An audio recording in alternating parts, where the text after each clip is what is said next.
Hello student, आज हम next part शुरू करते हैं आपके चैप्टर का। और इसमें हम इक्वालिटी पढ़ रहे थे कि इक्वालिटी क्या होती है। इक्वालिटी मीन्स समानता मैंने बताई थी। और एक इक्वालिटी आपने देख ली कि किस तरह से जो वोटिंग है वो आप वोटिंग का जो अधिकार है आपके देश में समान रूप से है। वैसे तो हमारे देश में हमारा देश डेमोक्रेटिक देश है, और डेमोक्रेटिक का मतलब है इंडिया में जो पीपल्स रिप्रेजेंटेटिव हैं, लोगों के निधि हैं, रिप्रेजेंटेटिव, वो शासन चलाते हैं। मतलब कोई राजा या मिलिट्री रूल नहीं है हमारे देश में। हमारे देश में जनता के द्वारा चुने हुए लोग शासन करते हैं, इसलिए India is a democratic country. और डेमोक्रेटिक कंट्री है तो यहाँ लोगों को राइट्स भी दिए हुए हैं। कॉन्स्टिट्यूशन है, लिखा हुआ संविधान है, कानून है, और उसमें जो सर्वोपरि चीज़ें हैं कॉन्स्टिट्यूशन में, वो व्यक्तियों के, लोगों के, सिटीजन्स के फंडामेंटल राइट्स हैं। और फंडामेंटल राइट्स में हमारे यहाँ ये पूरा प्रोविज़न किया हुआ है, किसी भी व्यक्ति के साथ कानून के समक्ष कोई भेदभाव नहीं हुआ। इसका मतलब हमारे देश में रूल ऑफ लॉ है। और रूल ऑफ लॉ का मतलब लॉ के समक्ष सब इक्वल हैं। कोई व्यक्ति अमीर गरीब, चाहे अमीर हो, गरीब हो, रिच हो, पुअर हो, किसी भी जाति या धर्म का हो, उसके समान रूप से कानून लागू होगा। दूसरी बात, ये आर्टिकल 14 में दिया हुआ है ये प्रोविजन, रूल ऑफ लॉ या इक्वलिटी बिफोर लॉ। दूसरा अधिकार है हमारे यहाँ एक 15, जो फर्स्ट फंडामेंटल राइट्स हमारे देश में, वो है equality, right to equality. Right to equality में 3-4 अधिकार लोगों को मिले हुए हैं। उसके अनुसार एक तो कानून के समक्ष सभी समान हैं, आर्टिकल 14 के अनुसार। और आर्टिकल 15 के अनुसार, आर्टिकल होती हैं धाराएं, अनुच्छेद, किसी भी व्यक्ति के साथ धर्म, जाति, नस्ल, जेंडर, बर्थ प्लेस के आधार पर कोई भी भेदभाव नहीं किया जाएगा। इसका मतलब है जितनी भी जातियाँ, जितने भी धर्म, भाषा बोली जाती हैं, कोई भी एक दूसरे से कम नहीं है, कोई भी एक दूसरे से इंफीरियर नहीं है, कोई सुपीरियर नहीं है। सबके साथ भारत का संविधान जो है इक्वल व्यवहार करता है। जैसे कांता वोट देने के लिए खड़ी है तो सभी व्यक्ति समान रूप से एक ही वोट देंगे, चाहे वो रिच है या पुअर है। ओके। लेकिन क्या सामाजिक रूप से ये हमने, कानूनी रूप से तो ये, या पॉलिटिकल रूप से तो हमने ये ख़त्म कर दी कानूनी रूप से, क्या सोशली रूप से ये ख़त्म है? जो आए दिन धर्म के नाम पर झगड़े होते हैं, भाषा के नाम पर झगड़े होते हैं देश में, या एक जाति दूसरी जाति से लड़ती है, तो ये ऐसा कारण क्यों है? क्योंकि इन जाति, धर्मों, वर्गों के लोगों को ये लगता है कि दूसरी जाति और धर्मों के लोग हमारे इंटरेस्ट में बाधा डाल रहे हैं और हमारे विकास में बैरियर है। क्योंकि इतिहास ने हमें ये पैटर्न दिया है। इतिहास में कुछ लोगों को सुप्रीम पावर घोषित किया गया, जैसे ब्राह्मण्स को, और कुछ को बहुत ही निम्न माना गया। देखो हमारे यहाँ कास्ट सिस्टम कैसे हुआ शुरू। ये ऋग्वेद है, जो हमारा सबसे पुराना वेद है, सबसे प्राचीन पुस्तक है हिंदू धर्म की। हिंदू धर्म तो, हिंदू शब्द तो बाद में आया, इसे सनातन धर्म बोलते हैं। ठीक है, हिंदू शब्द तो बाद में आया था। कोई हिंदू, असल में तो हिंदू एक वे ऑफ लाइफ है, एक्चुअल धर्म सनातन धर्म है। उसमें एक लड़का कहता है कि मेरी माँ पीसती है, मेरे फादर जो हैं वो एक चिकित्सक हैं, और मैं एक ही ये काम करूँगा। इसका मतलब क्या है कि पहले कर्म जो व्यक्ति के थे, वो कर्म मैंने काम अलग अलग थे। आपको पता है, यहाँ कर्म अगर मैं बोलूँ तो कुछ और ही मीनिंग निकाल लिया जाएगा। काम, क्योंकि काम जो शब्द है हिंदी का है, जो इसका तत्सम रूप है वो कर्म है।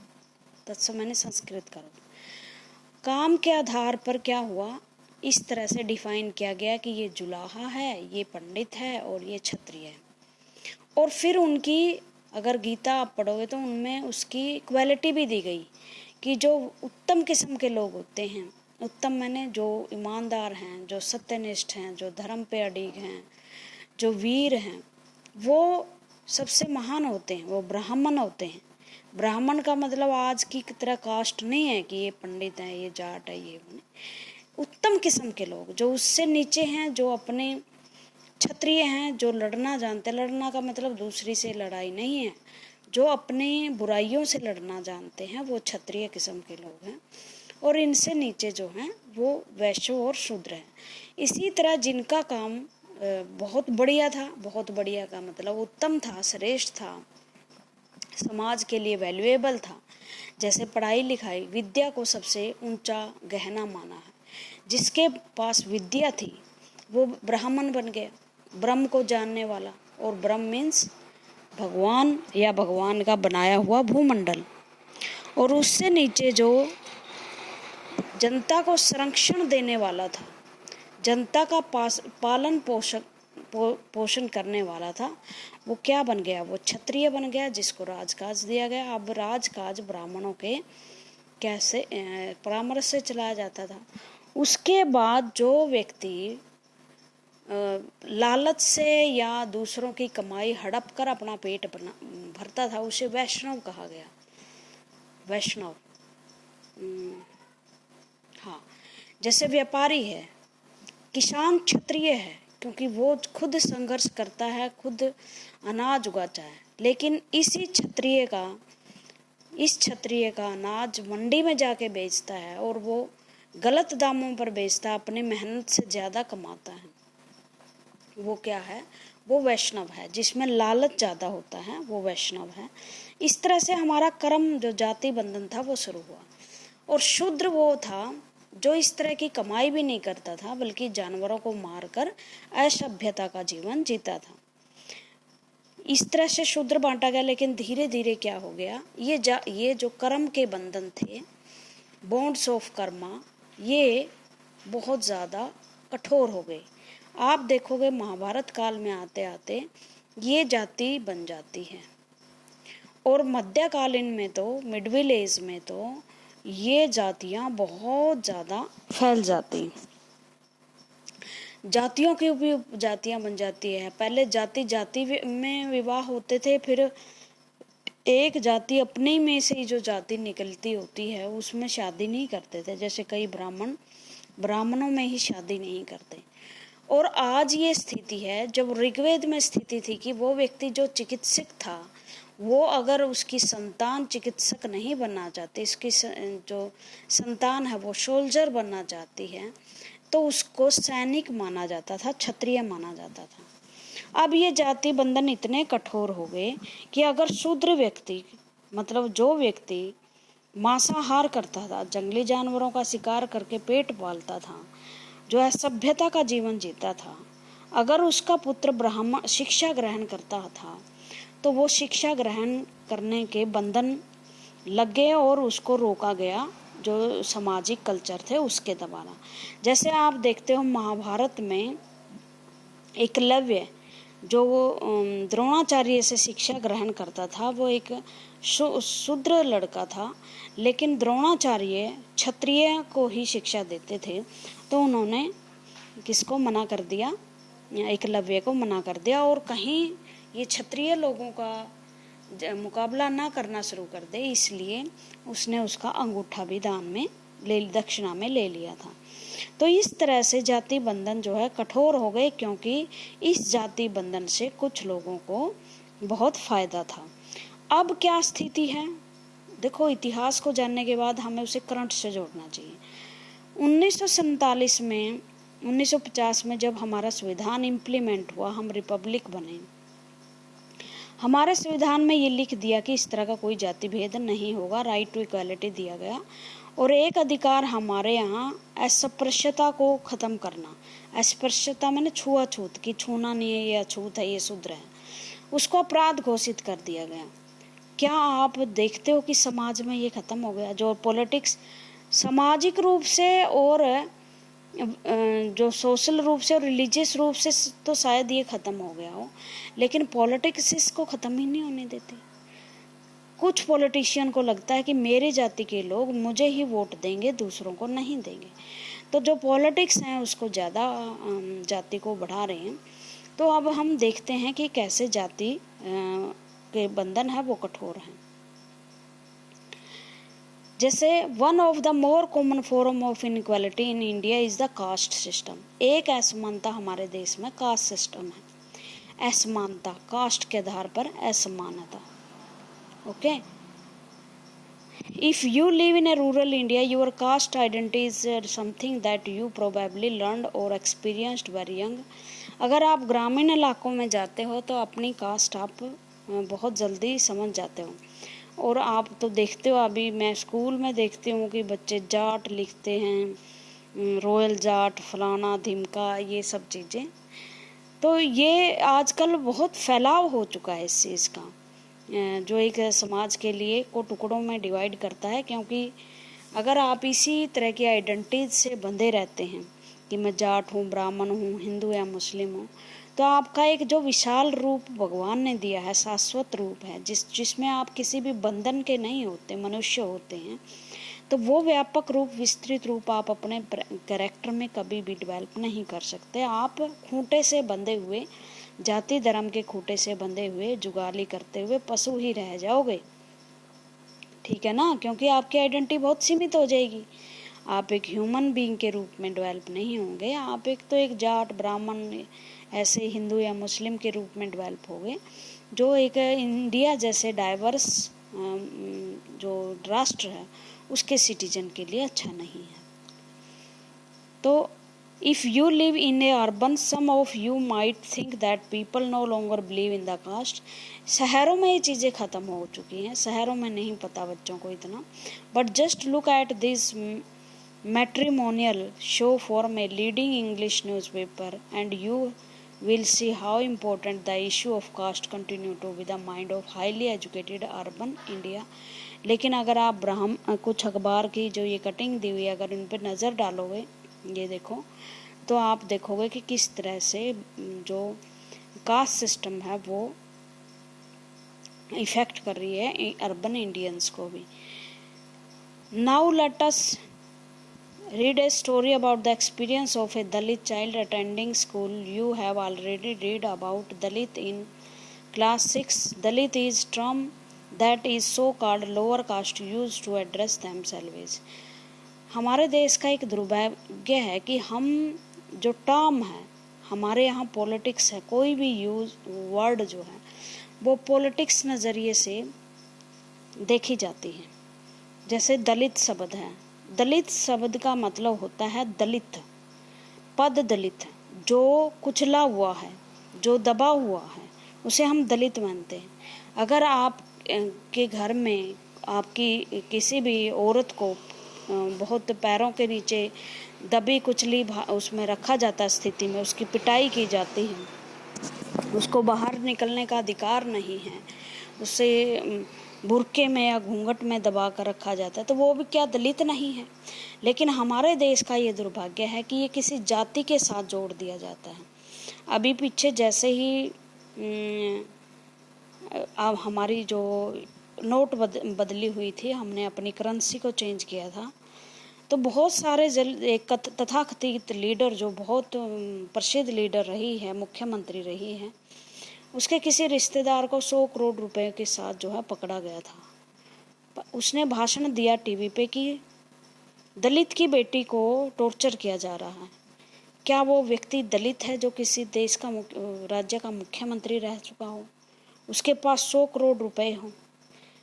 हमारे देश में सबसे बड़ी मुश्किल यही है कि हम दलित उनको नहीं मानते जो अभी भी दबे कुचले हाशिए पर हैं और जिनके पास अभी तक कुछ नहीं पहुंचा है, चाहे वो किसी भी जाति या धर्म के हों, किसी भी क्षेत्र के हों। हमारे देश में दलित एक जाति से जोड़ लिया जाता है और इसीलिए हमारे देश में समस्याओं का समाधान नहीं हो रहा। मतलब हम मिटा नहीं पाए, जो यूरोपियन कंट्री हैं वो अपने भेदभाव मिटा पाए हैं, लेकिन हमारे जो भेदभाव हैं राजनीति में प्रवेश कर गए, राजनीति उनमें प्रवेश की गई कर गई। इस वजह से जो शब्द हैं, जो सुविधाएं हैं, वो राजनीतिक ट्रम में प्रयोग होने लगी। दलित का मतलब जैसे इन्होंने बताया, इसका मतलब ब्रोकन, जो टूटा हुआ है, जिसके पास किसी भी तरह की फैसिलिटीज़ नहीं है, जो 2 वक्त की रोटी जुटाने में भी कामयाब नहीं है, वो दलित हैं। जो एमएलए, एमपी, आईएएस अधिकारी बन चुके हैं, जो बैंक के हेड बन चुके हैं, क्या वो दलित हैं? चाहे वो किसी भी कास्ट में पैदा हुए, वो तो दलित नहीं है।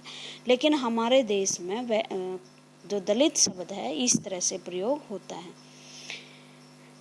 ओम प्रकाश वाल्मीकि, उन्होंने एक किताब लिखी थी, और ये जो दलित है इनके साथ डिस्क्रिमिनेशन होता है, इसमें कोई शक नहीं है कि जाति पाति के आधार पर भेदभाव होते थे।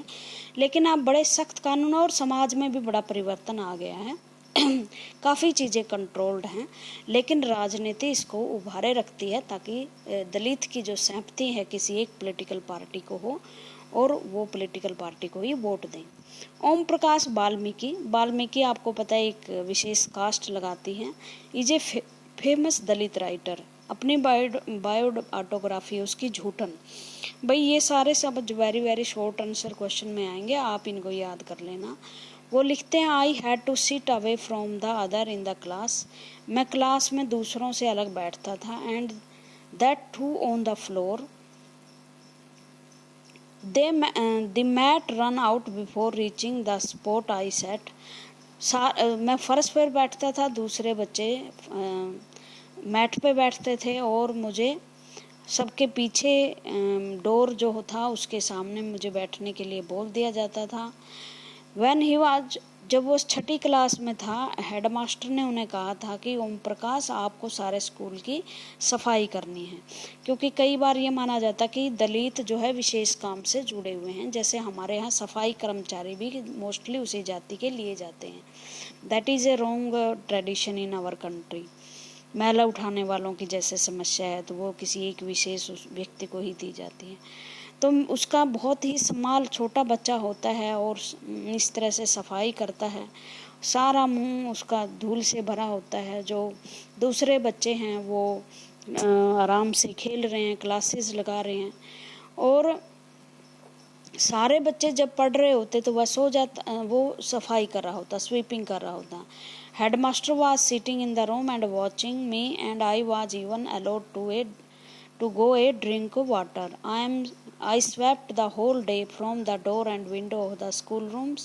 The eyes of the teacher and the boys saw these spectacles. Om Prakash was made to sweep the school and playground for the next couple of days, and that only come to end when his father, who happened to be passing by, saw his son sweeping. He comforted the teachers, and then walking away from the school holding Om Prakash's hand, he said loudly for all of them to hear, you are a teacher, so I am leaving now. But remember this much, master, he will study right here in this school, and not just him, but there will be more coming after him. Valmiki जो थे उनको, ओम प्रकाश वाल्मीकि, उसको sweeping के लिए लगा दिया headmaster ने, और वो सफाई करते रहते जब तक उनका के पिता ने उसे देख नहीं लिया, और उसके पिता ने उसको चैलेंज किया कि आज तो मैं अपने बच्चे को लेके जा रहा हूँ, लेकिन ऐसा भी होगा कि और भी आएंगे और ये भी पढ़ने के लिए आएगा, स्वीपिंग करने के लिए नहीं।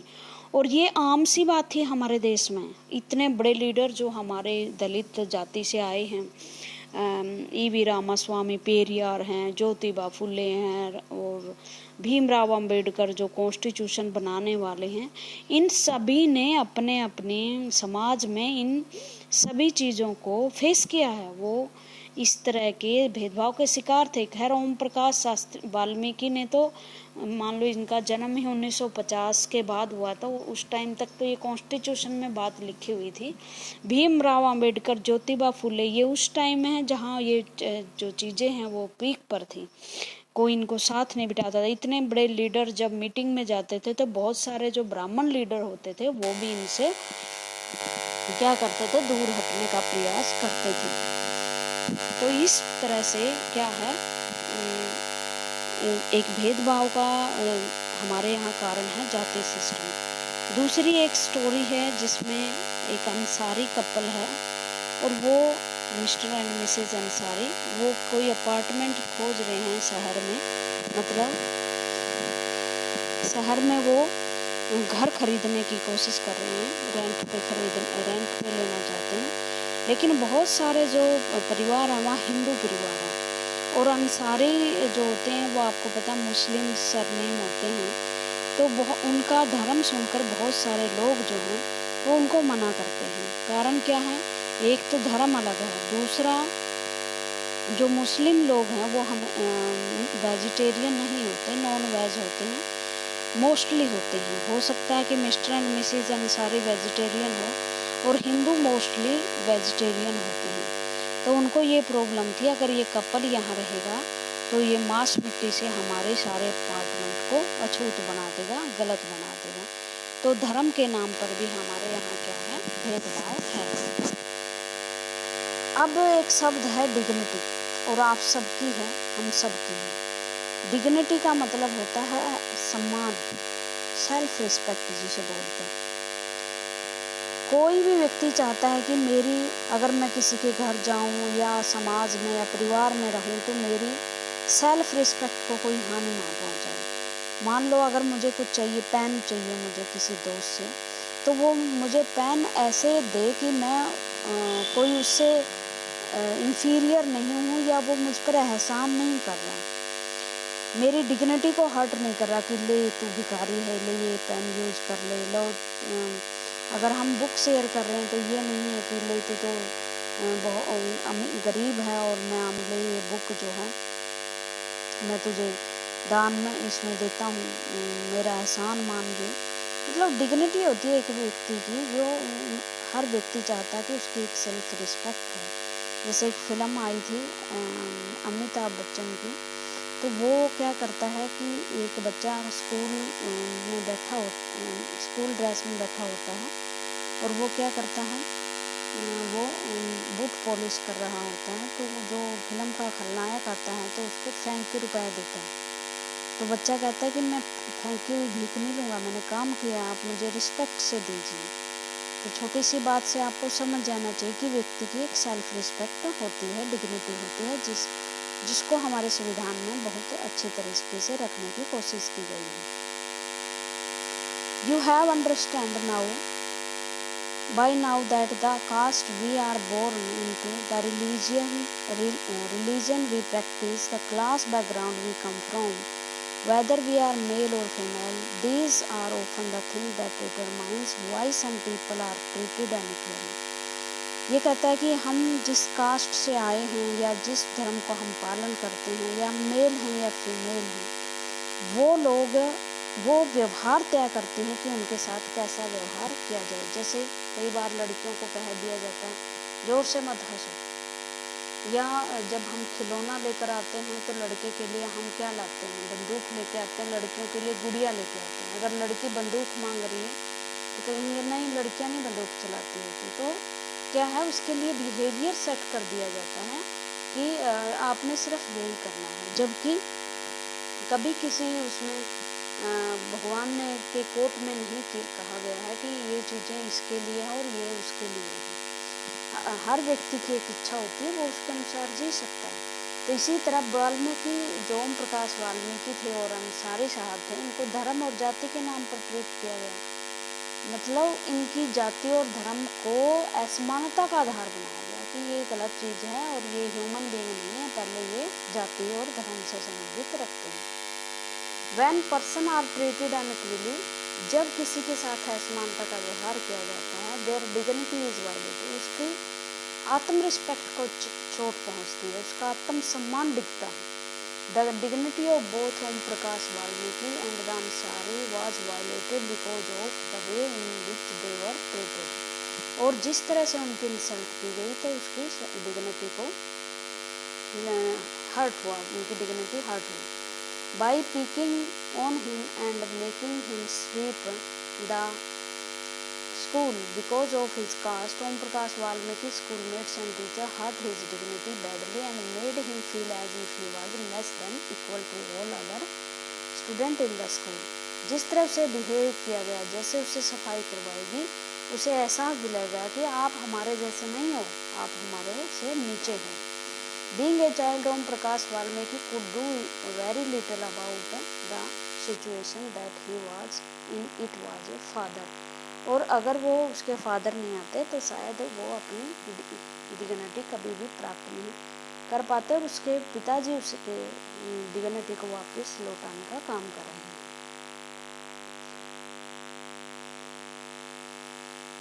क्या उनके साथ ऐसा व्यवहार किया जाना चाहिए था धर्म और जाति के नाम पे? सभी कहेंगे कि नहीं करना चाहिए, लेकिन हम इन चीज़ों के इतने आदी हो चुके हैं कि हम करते हैं व्यवहार इस तरह का।